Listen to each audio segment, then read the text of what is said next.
मकई के खेतों तक ही सिमटी हुई है। अपने घर से देखने पर नजारा एकदम शानदार था।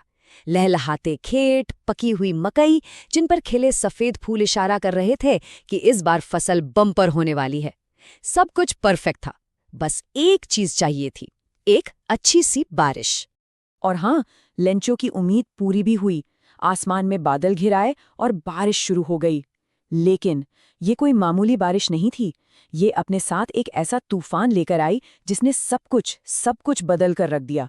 शुरू शुरू में तो लेंचो की खुशी का कोई ठिकाना ही नहीं था। उसके लिए ये पानी की बूंदें नहीं थीं, ये थे नए नए सिक्के जो उसके परिवार के लिए तरक्की लेकर आ रहे थे। पर यह खुशी ज्यादा देर नहीं टिकी। अचानक हवा तेज हुई और बारिश की बूंदों की जगह लेने लगे बड़े बड़े ओले, बिल्कुल चांदी के सिक्कों जैसे। और ये ओले पूरी घाटी पर कहर बनकर बरसने लगे। करीब 1 घंटे बाद जब तूफान शांत हुआ तो जो नजारा सामने था वो दिल दहला देने वाला था। खेत ऐसे सफेद हो गए थे जैसे किसी ने नमक की चादर बिछा दी हो।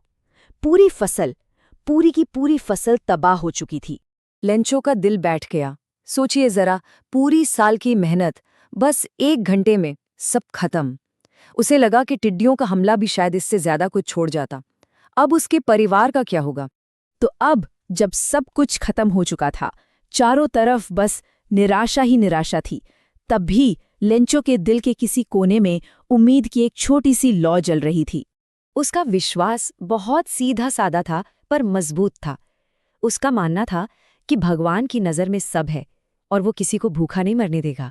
और बस इसी विश्वास के सहारे लेंचो ने कुछ ऐसा किया जो सुनने में अजीब लगे। उसने एक चिट्ठी लिखने का फैसला किया, सीधे भगवान को। उसने चिट्ठी में सब कुछ लिख दिया, कैसे ओलों। अपने घर से देखने पर नजारा एकदम शानदार था। लहलहाते खेत, पकी हुई मकई, जिन पर खिले सफेद फूल इशारा कर रहे थे कि इस बार फसल बम्पर होने वाली है। सब कुछ परफेक्ट था, बस एक चीज चाहिए थी, एक अच्छी सी बारिश। और हाँ, लेंचो की उम्मीद पूरी भी हुई। आसमान में बादल घिराए और बारिश शुरू हो गई। लेकिन ये कोई मामूली बारिश नहीं थी। ये अपने साथ एक ऐसा तूफान लेकर आई जिसने सब कुछ बदल कर रख दिया। शुरू शुरू में तो लेंचो की खुशी का कोई ठिकाना ही नहीं था। उसके लिए ये पानी की बूंदें नहीं थीं, ये थे नए नए सिक्के जो उसके परिवार के लिए तरक्की लेकर आ रहे थे। पर यह खुशी ज्यादा देर नहीं टिकी। अचानक हवा तेज हुई और बारिश की बूंदों की जगह लेने लगे बड़े बड़े ओले, बिल्कुल चांदी के सिक्कों जैसे। और ये ओले पूरी घाटी पर कहर बनकर बरसने लगे। करीब 1 घंटे बाद जब तूफान शांत हुआ तो जो नजारा सामने था वो दिल दहला देने वाला था। खेत ऐसे सफेद हो गए थे जैसे किसी ने नमक की चादर बिछा दी हो। पूरी फसल, पूरी की पूरी फसल तबाह हो चुकी थी। लेंचो का दिल बैठ गया। सोचिए जरा, पूरी साल की मेहनत बस 1 घंटे में सब खत्म। उसे लगा कि टिड्डियों का हमला भी शायद इससे ज्यादा कुछ छोड़ जाता। अब उसके परिवार का क्या होगा? तो अब जब सब कुछ खत्म हो चुका था, चारों तरफ बस निराशा ही निराशा थी, तब भी लेंचो के दिल के किसी कोने में उम्मीद की एक छोटी सी लौ जल रही थी। उसका विश्वास बहुत सीधा साधा था पर मजबूत था।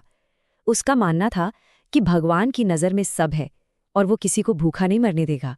और बस इसी विश्वास के सहारे लेंचो ने कुछ ऐसा किया जो सुनने में अजीब लगे।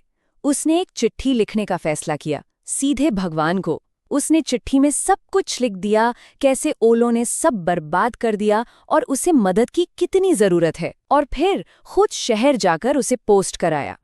और उसने मदद में क्या मांगा? पूरे 100 पैसों। हाँ, 100 पैसों, ताकि वो दोबारा खेत बो सके और अगली फसल आने तक अपने परिवार का गुजारा कर सके। तो लेंचो ने तो चिट्ठी पोस्ट कर दी। अब वो चिट्ठी पहुंची पोस्ट ऑफिस और वहां पहुंचकर उसने एक अजीब ही माहौल बना दिया। पहले तो जिस पोस्टमैन के हाथ में ये चिट्ठी लगी वो हंस पड़ा। जाहिर है, भगवान के पते पर चिट्ठी कौन भेजता है। वो भागा भागा पोस्टमास्टर के पास गया। पोस्टमास्टर भी, जो एक मोटा ताज़ा हंसमुख इंसान था, पहले तो खूब हंसा, लेकिन फिर अचानक वो एकदम सीरियस हो गया। उसे उस अनजान आदमी के विश्वास को देखकर हैरानी हुई। वो मन ही मन सोचता है, वाह क्या विश्वास है, काश मुझ में भी ऐसा ही विश्वास होता। और बस इसी एक सोच ने सब बदल दिया।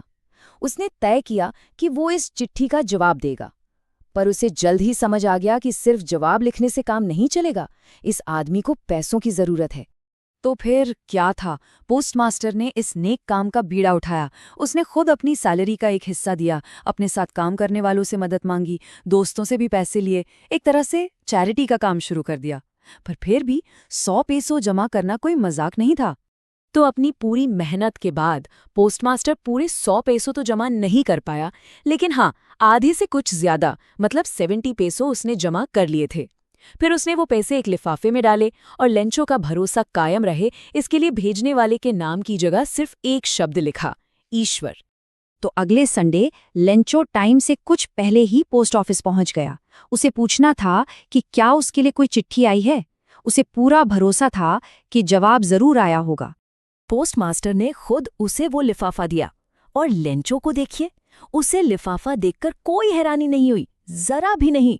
उसका विश्वास इतना मजबूत था। लेकिन जैसे ही उसने पैसे गिने, उसका चेहरा गुस्से से लाल हो गया। लेंचो को इस बात का पक्का यकीन था कि भगवान से तो कोई गलती हो ही नहीं सकती। ना तो वो पैसे गिनने में गलती कर सकते हैं और ना ही उसकी मदद से इनकार कर सकते हैं। तो फिर पैसे कम कैसे हुए? बस इसी गुस्से में वो फिर से काउंटर पर गया और एक और चिट्ठी लिखने बैठ गया। और दोस्तों, यहीं आता है कहानी का सबसे बड़ा, सबसे आयरॉनिकल ट्विस्ट। जब पोस्टमास्टर और बाकी लोगों ने वो चिट्ठी खोली और पढ़ी तो जानते हैं उसमें क्या लिखा था?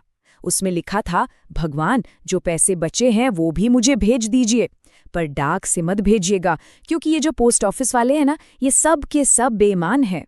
तो आखिर में ये कहानी हमें एक बहुत बड़े सवाल के साथ छोड़ जाती है। क्या लेंचो का विश्वास वाकई तारीफ के काबिल है, या फिर ये कहानी एक चेतावनी है कि आंख बंद करके भरोसा करना कितना खतरनाक हो सकता है? अब इस बारे में सोचने का काम हम सबका है।